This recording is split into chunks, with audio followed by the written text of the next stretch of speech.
Hello friends, exam hall के YouTube channel में आप सभी का स्वागत है। सो फ्रेंड्स, जितने भी विद्यार्थी क्लास 10th में हैं और 2024 में मैथ्स की तैयारी कर रहे हैं, उन सभी विद्यार्थियों के लिए वीडियो काफ़ी इंपॉर्टेंट है। इस वीडियो में हम लोग देखने वाले हैं मैथ्स के मोस्ट इंपॉर्टेंट क्वेश्चन, जो कि आपके बोर्ड एग्जाम में अक्सर देखने को मिलता है। ठीक है, तो चलिए इस वीडियो को बिना देरी करते हुए वीडियो को स्टार्ट कर सकते हैं। ठीक है, तो आपको थोड़ा-सा वीडियो में जो है थोड़ा-सा क्योंकि बगल में थोड़ा-सा कीर्तन भजन का काम चल रहा है, तो हो सकता है आप वीडियो में थोड़ा-सा डिस्टर्बेंस हो सकती है, तो प्लीज़ कोऑपरेट कीजिएगा। ठीक है, तो चलिए इस वीडियो को बिना देरी करते हुए स्टार्ट करते हैं। तो यहाँ पर आप लोग देख सकते हो, ये आपका है पहला क्वेश्चन और पहले क्वेश्चन में आपसे पूछा जा रहा है, कह रहा है कि अभाज्य गुणनखंड विधि द्वारा एचसीएफ और एलसीएम ज्ञात कीजिए। ठीक है, यहाँ पर एचसीएफ भी पूछा है, ध्यान दीजिएगा, एचसीएफ भी पूछा है और एचसीएफ का पूरा नाम हाईएस्ट कॉमन फैक्टर होता है, एलसीएम का पूरा नाम लीस्ट कॉमन मल्टीपल होता है। ये सब आपको बेसिक चीज़ें हैं, ये आपको पता होना चाहिए। ठीक है, तो चलिए सबसे पहले हम लोग क्या करने वाले हैं, सबसे पहले हम लोग यहाँ पर लिखने वाले हैं सॉल्व, या जिससे आप लोग हल भी बोलते हो। तो यहाँ पर मैंने लिख दिया सॉल्व या फिर हल, जो भी आप चाहो लिख सकते हो। तो संख्या हमारा, पहली संख्या जो हमारी है वो है कितना है भाई, तो पहली जो संख्या है वो हमारा है कितना, 12 है। तो 12, 12 को आप क्या लिख सकते हो, तो 12 को आप लिख सकते हो 2 इंटू में 2 और इंटू में 3 लिख सकते हो, यानी 2 दूना 4, 4 तिहाई 12 हो जाएगा। ठीक है, ये मैं समझाने का एक बहुत ही सिंपल तरीका आपको समझाने वाला हूँ। ठीक है, तो ध्यान से समझिएगा। अगला जो संख्या है हमारा, अगला जो संख्या है हमारा वो कितना है, तो 15 है। तो 15 को हम क्या कर सकते हैं, दो भागों में अगर इसका फैक्टर करेंगे तो 3 इंटू में 5 हो जाएगा। और अगली जो संख्या है हमारा कितना है भाई, तो अगली संख्या हमारा 21 है और 21 का जब हम लोग फैक्टर यहाँ पर करेंगे तो यहाँ पर 3 और गुणे में ये क्या हो जाएगा, 7 हो जाएगा। ये हमारा हो जाएगा इस तरीके से। ठीक है, तो इसमें हमारा जो पहला क्वेश्चन है, पहला क्वेश्चन हमारा क्या है, एचसीएफ यानी कि highest common factor. Highest common factor का मतलब जो, मतलब वह संख्या ज्ञात कीजिए जो सभी संख्या में है। ठीक है, तो अगर मैं बात करूं इसमें 12 में देखा जाए तो 3 है, 15 में भी 3 है और 21 में भी 3 है। तो ये 3 क्या है, हमारा कॉमन संख्या हो गया जो तीनों में है, यानी 12 में भी है, 15 में भी है और 21 में भी है। तो हम ये बोल सकते हैं कि ये जो 3 है ये हमारा हो गया एचसीएफ, यानी हाईएस्ट कॉमन फैक्टर हो गया। ठीक है, अब अगला हमारा जो निकालना क्या है, अगला तो हमें अब निकालना है एलसीएम, जिसका फुल नेम क्या है, लीस्ट कॉमन मल्टीपल। ठीक है, तो ये जो एलसीएम है वो कैसे निकाला जाएगा, तो एलसीएम में जितनी भी संख्या आया है उन सभी का करना है आपको गुणा, यानी मल्टीप्लाई बोल सकते हो। तो यहाँ पर 2 इंटू 2, 2 कितनी बार है, 2 बार है, तो 2 गुणा 2 में करेंगे तो यहाँ पर 2 दूना हो जाएगा, 4 हो जाएगा। उसके बाद संख्या यहाँ पर 3 आया है तो 3 को भी ले लीजिएगा। उसके बाद हमारा अगली संख्या क्या है, 5 आया है तो 5 को भी लीजिएगा और एक ठो आया है, 7 आया है। तो इन सभी का गुणा कर लेते हैं। तो यहाँ पर गुणा करेंगे, 4 तिहाई यहाँ पर हो जाएगा 12 हो जाएगा, यहाँ पर इसका गुणा करेंगे। और इसका जब 5 का 7 में करेंगे तो 5 सत्य होता है 35 या 7 पचे 35, आप जैसे भी पढ़ना चाहें आराम से पढ़ सकते हैं। ठीक है, इसके बाद अब 12 का पहाड़ा हम लोग 5 बार पढ़ने वाले हैं, तो 12 पंचे 60 होता है। ठीक है, 12 पंचे कितना होता है, 60 होता है और हासिल लगा आपका ये 6 हो जाएगा। ठीक है, क्या हो जाएगा, हासिल लगा आपका 6 हो जाएगा। 12 गुणा 3 में करेंगे, 12 तिया 36 हो जाएगा, 36 और 6 कितना हो जाएगा, तो 36 और 6 आपका हो जाएगा 42 हो जाएगा, कुछ इस तरीके से। ठीक है, तो ये आपका जो है एलसीएम निकल गया। देखिए, दो बहुत ही हमने सिंपल तरीके से यहाँ पर हमारा जो है एचसीएफ निकल गया यहाँ पर। ठीक है, क्या निकल गया, हमारा एचसीएफ भी यहाँ से निकल गया और हमारा यहाँ पर क्या निकल गया, एलसीएम निकल गया। मतलब हम क्या किए, फैक्टर किए, उसके बाद हम यहाँ से एचसीएफ भी निकाल लिए और यहाँ से हम एलसीएम भी निकाल लिए, मतलब दोनों काम हम लोगों ने यहाँ से आराम से कर लिया। इस तरीके का क्वेश्चन जो है आपके बोर्ड एग्जाम में 2 नंबर का देखने को मिलेगा और 2 नंबर भी आपके लिए काफ़ी ज़्यादा महत्वपूर्ण है। आपके बोर्ड एग्जाम में जो 2 नंबर वाले क्वेश्चन हैं वो कितने पूछे जाते हैं, 6 क्वेश्चन आते हैं, एक क्वेश्चन 2 नंबर का होता है। अगर हम बात करें 6 क्वेश्चन तो ये हो जाएगा पूरा 12 नंबर का, जो कि काफ़ी ज़्यादा महत्वपूर्ण है। क्वेश्चन थोड़े सिंपल होते हैं, सरल होते हैं, तो समझने की पूरी तरीके से आप लोग समझने की कोशिश कीजिएगा। तो चलिए समझते हैं क्वेश्चन नंबर दूसरे को। तो यहाँ पर आप लोग देख सकते हो, ये आपका है क्वेश्चन नंबर दूसरा और क्वेश्चन नंबर दूसरा काफ़ी सिंपल है, लेकिन थोड़ा सा कठिन हो सकता है अगर आपको वैल्यू याद नहीं होगा तो। ठीक है, तो चलिए यहाँ पर भी सबसे पहले हम लोग लिखते हैं हल या फिर सॉल्व, आप जो भी चाहो लिख सकते हो। ठीक है, ठीक है। तो यहाँ पर आप लोग देख सकते, यहाँ पर लिखा है क्या, यहाँ पर लिखा है साइन 60 अंश, यहाँ पे डॉट लिखा है, डॉट का मतलब इंटू होता है, आप सभी को पता होना चाहिए। ठीक है, उसके बाद यहाँ पर लिखा है काश 30 अंश, प्लस में यहाँ पर लिखा है साइन 30 अंश, इंटू में दिया गया काश 60 अंश का मान ज्ञात कीजिए। तो इस तरीके का आपका ये जो सवाल है वो दिया गया है। सवाल काफ़ी छोटा है, सरल है। अगर किसी भी विद्यार्थी को इन सभी का मान पता होगा तो बहुत ही आसानी तरीके से इस सवाल को लगा सकता है। ठीक है, तो चलिए हम लोग भी इसको लगाने की पूरी कोशिश करेंगे। तो सबसे पहले यहाँ पर लिखा है साइन 60 अंश। आई होप आप सभी को साइन 60 अंश का मान पता होगा। तो देखिए साइन 60 अंश का जो वैल्यू होता है, उसका जो मान होता है वो होता है रूट में 3 और बाई में कितना यानी बटे में होता है 2 होता है। दो संख्या के बीच में हमेशा गुणा होता है। आई होप आप सभी को ये सब नियम पता होंगे, ये सब बेसिक नियम के अंतर्गत आते हैं। उसके बाद यहाँ पर लिखा है काश के 30 अंश। तो काश का 30 अंश जो होता है वो होता है रूट 3 और बाई में क्या होता है 2 होता है। प्लस है तो प्लस लगाएंगे। उसके बाद यहाँ पर क्या है साइन 30 अंश। तो साइन 30 अंश का मान जो होता है 1/2 होता है, दो संख्या के बीच में गुणा। काश 60 अंश का मान कितना होता है, तो काश 60 अंश का मान 1/2 होता है मेरे भाई। ठीक है, तो इतना हो गया, ये सब बेसिक है, इतना हम लोगों ने बिठा दिया है। अब ये हो गया आपका भिन्न का गुणा। आई होप आप सभी को भिन्न का गुणा तो आता ही होगा। ठीक है, तो भिन्न के गुणा में आपको करना क्या है, इस रूट 3 का गुणा रूट 3 में करेंगे। जैसे ही रूट 3 का गुणा रूट 3 में करेंगे, यहाँ पर आपका केवल 3 हो जाएगा, बटे 2 का गुणा 2 में करेंगे तो यहाँ पर 2 दूना 4 हो जाएगा। यहाँ पे बराबर लगा लेते हैं। उसके बाद यहाँ पर लिखेंगे प्लस, क्योंकि प्लस है। 1 का गुणा 1 में करेंगे तो यहाँ पर हो जाएगा 1, और 2 का गुणा 2 में करेंगे तो 2 दूना यहाँ पर 4 हो जाएगा, इस तरीके से कुछ। ठीक है, उसके बाद यहाँ पर अगर ध्यान से देखा जाए तो हर जो है इसका बराबर है, यानी समान है। तो हर आपका 4 है तो 4 ही लिखेंगे। उसके बाद यहाँ पर 3 है तो ऊपर वाले को 3 और प्लस में इसका 1। जब हर दोनों समान होते हैं तो उसको हम लोग एक बार लिखते हैं, ऊपर वाली संख्याओं को लिख लेते हैं ज्यों का त्यों। तो 3 और 1 जोड़ेंगे, ये 4 हो जाएगा, और बट्टे में कितना है 4 है। अतः हम ये बोल सकते हैं 4 4 ये कट जाएगा तो यहाँ पर आ जाएगा 1, और ये हो गया आपके क्वेश्चन का करेक्ट आंसर। ठीक है, आई होप आप सभी को ये क्वेश्चन भी काफ़ी अच्छी तरीके से समझ में आ गया होगा। तो चलिए समझते हैं क्वेश्चन नंबर यहाँ पर तीसरे को।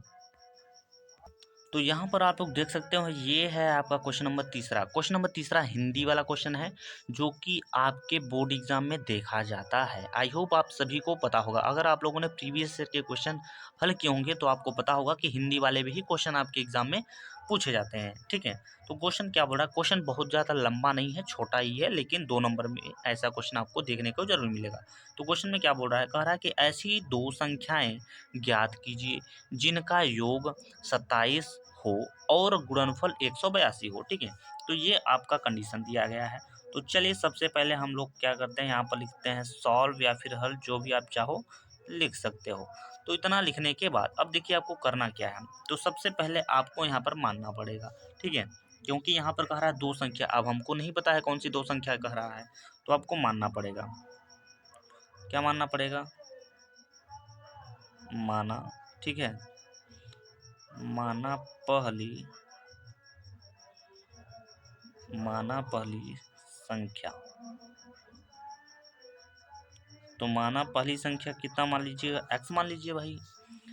पहली संख्या x, यहाँ पे लिखिए तथा। ठीक है, तथा यहाँ पे लिखिएगा दूसरी संख्या,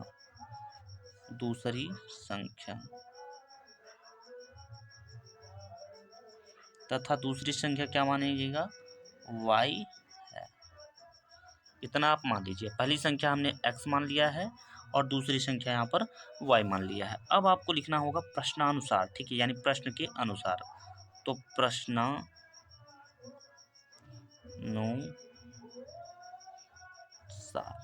तो ये हो गया हमारा प्रश्नानुसार।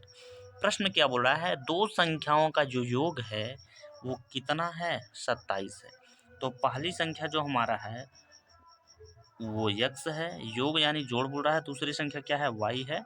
दोनों का जो मान है वो दे दिया गया है, कितना, 27 दे दिया गया है। अगर बात करें यहाँ पर x या फिर y की वैल्यू हम निकालना चाहें, मान लीजिए हम x की वैल्यू निकालना चाहते हैं, तो हम क्या करेंगे, लिखेंगे x बराबर, यहाँ पर लिखेंगे 27 और y को पंचांतर करेंगे तो माइनस में ही आ जाएगा। ठीक है, इसको अभी आप लोग ज्यों कहते हो उतार दीजिए। अभी इसके बाद अगला स्टेप समझिए। कह रहा है कि और गुणनफल 182 है, यानी जो आप संख्या माने हैं उनका योग तो 27 है, लेकिन जैसे ही आप उन दोनों का गुणा करते हैं तो उसका गुणा कितना हो जाता है, 182 हो जाता है। तो कहने का मतलब यहाँ पर यह हुआ कि x और गुणे में y का जो मान है वो है 1, 8 और 2 हो जाएगा, ठीक है। अगर बात करें यहाँ पर हमें x का मान पहले से हमने यहाँ पर ज्ञात कर लिया था, ठीक है। तो आई होप आप सबको समझ में आ गया होगा कि मैंने यहाँ पर x का मान क्यों ज्ञात किया था।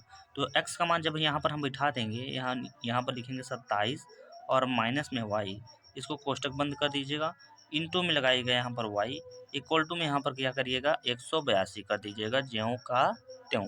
अब y का गुणा इसमें करेंगे तो यहाँ पर हो जाएगा 27 का y में मतलब y का 27 में करेंगे तो 27y हो जाएगा, माइनस y का y में हो जाएगा तो यहाँ पर हो जाएगा y स्क्वायर हो जाएगा, इक्वल टू यहाँ पर कितना हो जाएगा 1, 8 और 2 हो जाएगा, यानी 182 हो जाएगा। इतना हो जाने के बाद अब चूंकि अगर आप लोग देखेंगे तो वाई स्क्वायर प्लस मतलब स्क्वायर वाला मान जो होता है वो माइनस में नहीं होता है, प्लस में होता है। तो आप लोग करिएगा क्या, इसको मान को हम पलट देंगे, यानी इस पूरे वैल्यू को हम पंचांतर कर देंगे, एक साइड पूरा पूरा जीरो कर देंगे। तो समझिएगा जब वाई को इधर ले जाएंगे तो वाई हो जाएगा प्लस में, यानी प्लस वाली वैल्यू को हम पहले लिखेंगे। उसके बाद ये वाला जो 27 वाई हो जाएगा ये पंचांतर हो जाएगा इधर, तो ये हो जाएगा माइनस में 27 वाई और प्लस में ये 182 अपने ही साइड है, तो ये हो जाएगा इक्वल टू में 0 हो जाएगा। इतना हो जाने के बाद अब देखिए क्या करना होगा, ठीक है। तो इतना हो जाने के बाद अब देखिए आपको समझना होगा यहाँ से, अब ये हो गया है आपका एक गुणनखंड। आई होप आप सभी को गुणनखंड तो आता ही होगा कि गुणनखंड कैसे हल किया जाता है। तो यहाँ पर हम यहाँ पर थोड़ा सा बनाने की अगर कोशिश करेंगे तो वाई स्क्वायर हमें ज्यों का त्यों लिखना है, तो वाई स्क्वायर और यहाँ माइनस यहाँ तक। तो अब देखिए कोई ऐसा संख्या देखना है जो संख्या गुणा करने पर कितना है 182 है और उससे जोड़ने पर या फिर उसको घटाने पर कितना है 27 आ जाए। तो अगर मैं यहाँ पर बात करूँ दो संख्या लेते हैं तो एक हम संख्या ले सकते हैं 14 को ले सकते हैं और दूसरी संख्या 13 को लेंगे। तो 14 और 13 को जब आप जोड़ोगे यानी योग करोगे उसका तो क्या हो जाएगा, ये 27 आ जाएगा। आप देख लो यहाँ पर 4 3 7 हो जाएगा, 1 1 2 हो जाएगा। और अगर इसका हम गुणा करेंगे तो 14 त्रिक 42 का यहाँ पर होता है 2, हंसी लगा यहाँ पर हो जाएगा 4 हो जाएगा। 14 का 14 और 4 18 हो जाएगा। यानी गुणा करने पर हमें मिल रहा है 182 और उसको घटाएंगे जब माइनस करेंगे, यानी 14 में से हम माइनस 14 में से ये घटाएंगे तो ये क्या हो जाएगा 27 हो जाएगा। तो कहने का मतलब जो हमारी संख्या है वो कितनी है, पहली संख्या हमारी क्या होगी 14 होगी। तो यहाँ पर लिखेंगे हम, यहाँ पर कितना लिखेंगे भाई 14 लिखेंगे और साथ में y को भी लिखेंगे क्योंकि ये बीच वाला y है तो y लिखा ही जाएगा। तो आप 14 का पहाड़ा पढ़ोगे कितनी बार, माइनस में 13 और y तो साथ में ही लिखना है y बार, और प्लस में जो 182 है इसको आपको पीछे जो कहते हैं लिख देना है, इक्वल टू में क्या कर देना है 0 कर देना है। इतना हो जाने के बाद अब ये वाई स्क्वायर माइनस 14 में से आपको कामन अगर देखा जाए तो इसमें y आपका कामन हो जाएगा। तो y जब यहाँ से निकल जाएगा तो यहाँ पर बचेगा y, माइनस में यहाँ पर क्या बचेगा तो 14 बचेगा यहाँ पर। उसके बाद इन दोनों में अगर कामन लिया जाएगा तो माइनस में 13 कामन निकलेगा, तो माइनस में 13 बाहर निकाल लीजिएगा। यहाँ पर आपका बचेगा y, प्लस और माइनस माइनस हो जाएगा। यहाँ पर 13 से अगर भाग दिया जाएगा 182 में तो ये 14 बार में पूरा पूरा कट जाएगा, यानी 182 जो है कट जाएगा। अगर आप ध्यान से देखोगे तो y माइनस में 14 और y माइनस में 14 इक्वल टू में 0 हो गया है। तो ये खंड और ये खंड आपके बराबर हो चुके हैं। तो हम करने क्या वाले हैं, इसको जो है नोट करने वाले हैं एक कोष्टक में, यानी y माइनस में 14। अगले कोष्टक में हम जो बाहर है यानी कि y माइनस में 13 इसको लिखेंगे और इक्वल टू में क्या कर देंगे 0 कर देंगे। आई होप आप सभी लोगों को इतना तो समझ में आ गया होगा। इतना समझ में आ गया है तो आगे समझिए, ठीक है। अब हम क्या करेंगे तो यहाँ पर लेंगे y माइनस में यहाँ पर क्या लेंगे 14 इक्वल टू में लेंगे 0। तो यहाँ पर y बराबर अगर 14 को जब हम पंचांतर करेंगे तो ये हो जाएगा आपका कुछ इस तरीके से हो जाएगा और माइनस जो है ये प्लस में कन्वर्ट हो जाएगा, ठीक है। अब इसके साथ लेंगे तो यहाँ पर हो जाएगा y माइनस में 13 इक्वल टू में 0 हो जाएगा यहाँ पर। तो यहाँ पर y इक्वल टू ये 13 को जब पंचांतर करिएगा तो ये जो 13 है ये प्लस में 13 हो जाएगी। तो अतः कहने का मतलब ये हुआ पहली जो संख्या हमारी होगी कितनी, पहली जो संख्या होगी हमारी y, देखिए यहाँ पर y की जो वैल्यू है वो 2 ठो निकला है। तो आप क्या करोगे, अब चूंकि हमें x और y का मान ज्ञात करना है तो y का तो मान हमें ज्ञात हो गया है, तो y का मान ज्ञात हो गया तो हम रख देंगे इस वाले समीकरण में, यानी कि समीकरण नंबर इसको फर्स्ट बना सकते थे, ठीक है। अगर हम चाहते तो बना सकते थे वहाँ पर, ठीक है। तो y का जो मान है इस वाले समीकरण यानी फर्स्ट वाले समीकरण में रखेंगे तो हमारा x का मान निकल जाएगा। एग्जाम्पल के तौर पे ऐसे समझिए, यहाँ पर क्या है तो यहाँ पर आपका x और प्लस में y इक्वल टू में क्या दिया गया 27 दिया गया है, जिसमें से हमें x का मान पता है, सॉरी y का मान पता है। तो एक्स से तो हमें कोई मतलब नहीं, प्लस वाई का मान कितना पता है, 14 पता है, इक्वल टू में यहाँ पर कितना हो जाएगा, 27 हो जाएगा। अगले स्टेप पे क्या करेंगे, एक्स बराबर ये 14 को पंछांदा करेंगे तो यहाँ पर हो जाएगा 27 और माइनस में हो जाएगा यहाँ पर 14 हो जाएगा। तो अगले स्टेप पे क्या करेंगे, ये 7 में से गया 4 तो ये 3 बचेगा और 2 में से 1 गया तो 1, तो एक्स का मान यहाँ पर कितना हो गया, 13 हो गया। ठीक है, एक्स का मान कितना हो गया, जब हम वाई का मान 14 लेंगे तो एक्स का मान 13 निकलेगा, और जब आप वाई का मान जो है 13 लेंगे तो एक्स का मान डेफिनेटली कितना निकल के आना चाहिए, 14 ही निकल के आएगा। ये आप लोग ट्राई कर सकते हो, उसको लगाओगे तो आ जाएगा। ठीक है, आई होप आप सभी लोगों को ये क्वेश्चन काफ़ी बढ़िया तरीके से समझ में आ गया होगा। ये क्वेश्चन काफ़ी मोस्ट इम्पॉर्टेंट क्वेश्चन है। ठीक है, क्या है, तो मोस्ट इम्पॉर्टेंट क्वेश्चन है भाई, मोस्ट इम्पॉर्टेंट क्वेश्चन है। इस क्वेश्चन को आप लोग अच्छे से समझ लीजिएगा। अगर एक बार में नहीं समझ में आया तो वीडियो को दोबारा चला के आप यहाँ पर देख सकते हो। ठीक है, तो चलिए समझते हैं क्वेश्चन नंबर यहाँ पर चौथे की ओर। तो यहाँ पर आप लोग देख सकते हो, ये आपका है क्वेश्चन नंबर चौथा। क्वेश्चन नंबर चौथा बहुत ही ज़्यादा महत्वपूर्ण है।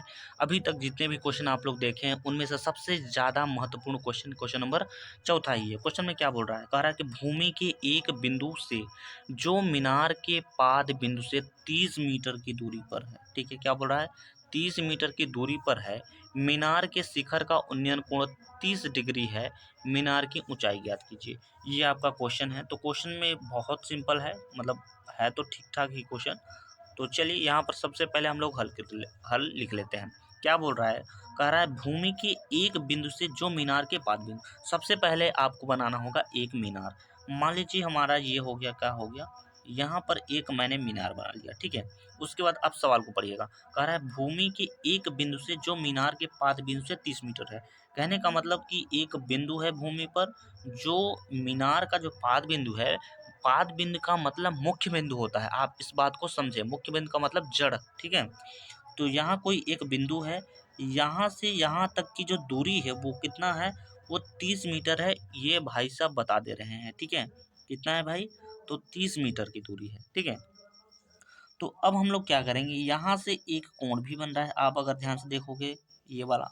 ठीक है, तो ये दूरी हो गई, और कितने डिग्री का कोण बना रहा है भाई, 30 डिग्री का कोण बना रहा है यहाँ पर। तो यहाँ पर लिख दीजिएगा 30 डिग्री हो जाएगा। अब इसको हम लोग नाम दे देते हैं, यहाँ पर ए, यहाँ पर बी और यहाँ पर सी हो जाएगा। ठीक है, यहाँ पर हमसे बोल क्या रहा है, मीनार की ऊंचाई ज्ञात कीजिए। तो आपको लिखना क्या होगा, आपको लिखना होगा माना, ठीक है, माना मीनार, मीनार की ऊंचाई, माना मीनार की ऊंचाई आपको मानना पड़ेगा, क्या मानना होगा भाई, एच मीटर है। क्या मानना पड़ेगा, एच मीटर। तो एच हो जाएगा यहाँ पर।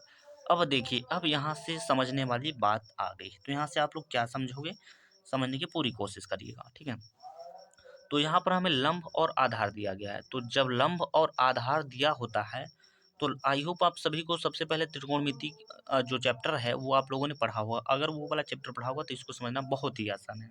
तो लंब बटे आधार किस में होता है, तो tan में होता है। ठीक है, तो यहाँ पर आप लोग लिखोगे tan थीटा इक्वल टू, लंब होता है, लंब यानी कि यहाँ पर हो जाएगा क्या, ए बी हो जाएगा। ठीक है, बटे में आधार होता है, आधार मतलब क्या हो जाएगा, तो बी सी हो जाएगा। तो यहाँ पर लिखेंगे tan, यहाँ पर थीटा की वैल्यू आपको दे दिया गया है पहले से, 30 डिग्री दिया गया है, इक्वल टू ए बी का मान कितना है, तो ए बी का मान है एच, और बी सी का मान कितना है, तो बी सी का मान है आपका रूट, सॉरी 30 है। ठीक है, अब यहाँ पर tan के 30 अंश का मान कितना होता है, तो आई होप आप सभी को पता होगा tan के 30 अंश का मान जो है कितना होता है। तो देखिए tan के जो 30 अंश का मान होता है, जो tan के 30 अंश का मान होता है वो होता है 1, और बटे में कितना होता है, रूट में 3 होता है। ये सबको पता होनी चाहिए। ठीक है, और इक्वल टू में हो जाएगा h, और बटे में कितना हो जाएगा यहाँ पर 30 हो जाएगा। अब क्या करिएगा, यहाँ पर 3 मल्टीप्लाई कर सकते हैं, तो इसका गुणा इसमें करेंगे, यानी 30 का 1 में गुणा करेंगे तो 30 से कम 30 हो जाएगा, और बटे में ये जो अंडर रूट 3 है ये ज्यों का त्यों ही रह जाएगा, क्योंकि एच के साथ अगर गुणा भी करेगा तो भी नीचे ही आ जाएगा, तो गुणा करने का कोई मतलब होगा नहीं। ठीक है, तो अब यहाँ से हुआ क्या, अब यहाँ से होने वाला है परमेग्रण। एच को हम पहले लिख लेते हैं ताकि अच्छा दिखे, तो एच अब यहाँ से h बराबर यहाँ 30 बटे में अंडर रूट में ये हो जाएगा 3 हो जाएगा। अब यहाँ से हम परमेयीकरण करेंगे। परमेयीकरण का मतलब अंडर रूट 3 से ऊपर भी गुणा करेंगे और अंडर रूट 3 से नीचे भी गुणा करेंगे। तो अगली स्टेप पे h बराबर क्या निकल के आएगा, h बराबर आपका 30 अंडर रूट में यहाँ पर हो जाएगा 3 और बटे में क्या हो जाएगा, तो बटे में आपका हो जाएगा 3 हो जाएगा। ठीक है, तो अगली स्टेप पे क्या करेंगे, h बराबर 3 से भाग दिया जाएगा तो ये 10 बार में कट जाएगा। तो यहाँ पर लिखेंगे 10 अंडर रूट में यहाँ पर क्या लिखेंगे 30 और मात्रक में क्या लिखिएगा, तो मीटर लिख दीजिएगा। ये हो जाएगा आपके क्वेश्चन का करेक्ट आंसर। आई होप आप सभी लोगों को ये क्वेश्चन समझ में आ गया होगा। तो चलिए इस अगला क्वेश्चन देखते हैं, यानी क्वेश्चन नंबर 5वें की ओर देख सकते हैं। ये दिया गया है आपका क्वेश्चन नंबर 5वां। क्वेश्चन नंबर 5वां भी काफ़ी ज़्यादा महत्वपूर्ण है मेरे भाई। ठीक है, और इस क्वेश्चन को हम लोग बहुत ही अच्छी तरीके से यहाँ पर लगाने वाले हैं। ठीक है, ये क्वेश्चन भी मोस्ट इंपॉर्टेंट क्वेश्चन है क्वेश्चन नंबर 4 की ओर। जैसे आपका क्वेश्चन नंबर 4 है, ये क्वेश्चन आपके बोर्ड एग्जाम में देखिए 2 नंबर का पूछेगा और 4 नंबर का भी पूछ सकता है। ठीक है, तो इस क्वेश्चन को काफ़ी अच्छी तरीके से यहाँ पर समझने की कोशिश कीजिएगा। तो सबसे पहले आप लोग लिखोगे यहाँ पर सॉल्व या फिर हल, जो भी चाहे लिख सकते हो। कह रहा है कि जांच कीजिए कि क्या बिंदु इतना इतना जो भी ये बिंदु दिया गया है एक समबाहु त्रिभुज के शीर्ष है या फिर नहीं, सिद्ध करना है। ठीक है, तो सबसे पहले क्या करिएगा, आप एक त्रिभुज बना लो, जैसा भी त्रिभुज बनाना चाहें बना सकते हैं। ठीक है, तो मान लेते हैं भाई ये हमारा हो गया कुछ इस तरीके का, हमारा क्या हो गया, ये त्रिभुज हो गया। ठीक है, त्रिभुज हो गया, आप बना लीजिएगा अच्छे से स्केल लेकर, और इसका नाम दे देते हैं भाई, ये हमारा ए हो गया, ये हमारा बी हो गया और ये हमारा सी हो गया। तो पहला जो मान है वो हो जाएगा 5 कामा में दिया, सॉरी 5 कामा माइनस में 2 ये दिया गया है। दूसरा जो वैल्यू दिया गया है वो दिया गया 6 कामा में 4 दिया गया है, और जो तीसरा जो दिया गया है वो कितना दिया गया 7 कामा में कितना दिया गया है माइनस में 2 दिया गया है। तो ये हमारे 3 वैल्यू दिया गया है। तो अब देखिए हमें ज्ञात क्या करना है। तो सबसे पहले हमें ए बी के बीच की दूरी निकालना होगा। आई होप आप सभी को बीच की दूरी का मान पता होगा। ठीक है, तो ए बी के बीच की दूरी निकालेंगे तो यहाँ पर लिखेंगे ए बी बराबर में आपका जो फार्मूला होता है, आई होप आप सभी को फार्मूला पता होगा। इस वीडियो में फार्मूला यहाँ पर नहीं बताऊंगा क्योंकि ये मैं कई बार यहाँ पर बता चुका हूँ। सबसे पहले क्या होता है, x2 होता है। x2 का मान यहाँ पर लिख लीजिए, x1 ये हो जाएगा x2 x1 y1 x2 y2। तो x2 आपका हो जाएगा यहाँ पर 6 हो जाएगा, माइनस में x1 कितना हो जाएगा 5 हो जाएगा, और इसका हो जाएगा होल स्क्वायर प्लस, उसके बाद क्या होता है y2। तो y2 का मान आपका यहाँ पर हो जाएगा कितना हो जाएगा 4 हो जाएगा माइनस, और y1 का मान कितना है माइनस में 2 है, तो ये जो हो जाएगा माइनस माइनस आपका प्लस हो जाएगा और इसका हो जाएगा होल स्क्वायर। ठीक है, तो अगले स्टेप पे क्या लिखेंगे, यहाँ पर ए बी बराबर में यहाँ पर क्या हो जाएगा। ठीक है, यहाँ पर ध्यान समझिएगा। तो आपका जो 6 में से 5 जाएगा तो ये 1 बचेगा, और 1 का वर्ग 1 ही होता है तो 1 ही लिखते हैं यहाँ पर, और 4 और 2 यहाँ पर हो जाएगा 6। अगर 6 का वर्ग यहाँ पर करेंगे तो 6 का वर्ग आपका हो जाएगा 36 हो जाएगा। ठीक है, तो कहने का मतलब 36 और 1 कितना हो जाएगा 37 हो जाएगा, अंडर रूट में हो जाएगा। ठीक है, ए बी का मान निकल गया। अब आपको निकालना होगा बी सी का मान। तो बी को लीजिए और सी को लीजिए, ध्यान से समझने की पूरी कोशिश कीजिएगा। तो यहाँ पर हो जाएगा आपका x1 y1 ये हो जाएगा, x2 y2 ये हो जाएगा। समझिएगा क्या हो जाएगा, ये हो जाएगा आपका x1, ये हो जाएगा y1, ये हो जाएगा आपका x2 और ये हो जाएगा y2 हो जाएगा। ठीक है, तो x2 होता है, x2 मतलब क्या हो जाएगा 7 हो जाएगा, माइनस x1 मतलब कितना हो जाएगा 6 हो जाएगा, और इसका हो जाएगा होल स्क्वायर। ठीक है, उसके बाद हो जाएगा y2 का मान कितना दिया गया यहाँ पर माइनस में 2 दिया गया, माइनस y1 का मान कितना दिया गया यहाँ पर 4 दिया गया, यहाँ पर उसका हो जाएगा होल स्क्वायर। अगले स्टेप पे क्या करेंगे, यहाँ पर लिखेंगे बी सी इक्वल टू। ठीक है, तो यहाँ पर 7 में से 6 जाएगा तो यहाँ पर 1 बचेगा, और 1 का वर्ग 1 ही होता है, आप सभी को पता होगा। माइनस में 4 और माइनस में 2 ये हो जाएगा माइनस में 6, और इसका जब आप स्क्वायर करेंगे तो ये हो जाएगा 6 6 का 36, और ये हो जाएगा प्लस में, और फिर क्या करेंगे तो फिर रूट में 36 और 1 क्या हो जाएगा यहाँ पर 37 हो जाएगा। तो इस तरीके से यहाँ पर ये निकल गया। अब क्या करिएगा, अब आप निकालिएगा सी ए, जिसे ए सी भी बोल सकते हो आप। ठीक है, तो ए सी बोल दीजिएगा। तो यहाँ पर x1, अब क्या हो जाएगा, ये हो जाएगा x1, ये हो जाएगा y1, ये हो जाएगा आपका x2 और ये हो जाएगा y2। तो x2 का मान हमारा कितना है 5 है, माइनस x1 कितना दिया गया है तो 7 दिया गया है, इसका हो जाएगा होल स्क्वायर, प्लस y2 का मान कितना दिया गया, तो माइनस में यहाँ पर 2 दिया गया, माइनस y1 का मान कितना दिया है, तो माइनस में यहाँ पर क्या दे दिया गया भाई, तो 2 दिया है, तो माइनस माइनस प्लस भी हो जाएगा यहाँ पर। तो फिर क्या करिएगा, यहाँ लिखिएगा AC इक्वल टू में यहाँ पर देखिए, तो 5 में से 2 को आप घटाइए, सॉरी 7 में से 5 में से 7 को नहीं घटा पाइएगा, तो 7 में से जब घटाइएगा 5 को, तो माइनस में यहाँ पर 2 बचेगा, और इसका होल स्क्वायर कर देते हैं ताकि आप लोग कन्फ्यूज ना हो। ये माइनस और प्लस ये कैंसिल हो जाएगा, तो यहाँ पर पूरा पूरा आपका 0 बचेगा। तो अगले स्टेप पे क्या करेंगे, लिखेंगे AC बराबर, ये हो जाएगा 2 का वर्ग होता है 4 हो जाएगा, और ये जो 4 है ये 2 का वर्ग होता है, इसकी वजह से 2 बाहर आ जाएगा। तो यहाँ पर अगर आप ध्यान से देखोगे तो AB का मान और यहाँ पर BC का मान जो है समान है, यानी कि जो हमारा AB जो है ये ऐसे लिख सकते हैं, AB बराबर है किसके, BC के, बराबर नहीं है किसके, AC के। तो यानी हम ये बोल सकते हैं ये जो त्रिभुज है, मतलब ये जो त्रिभुज है एक समद्विबाहु यानी समबाहु त्रिभुज नहीं है, क्योंकि समबाहु त्रिभुज में क्या होता है, सभी भुजाएं बराबर होती हैं, लेकिन यहाँ पर सभी भुजाएं बराबर नहीं हैं। तो ये क्या है, यहाँ पर आप लोग लिखिएगा, अतः त्रिभुज समबाहु, ठीक है, समबाहु त्रिभुज नहीं है, इस तरीके से आप यहाँ पर लिख दीजिएगा, और ये हो जाएगा आपके क्वेश्चन का करेक्ट आंसर। आई होप आप सभी को ये क्वेश्चन समझ में आ गया होगा। तो इस वीडियो में बस इतना ही, मिलते हैं नेक्स्ट वीडियो में, तब तक के लिए जय हिंद जय भारत।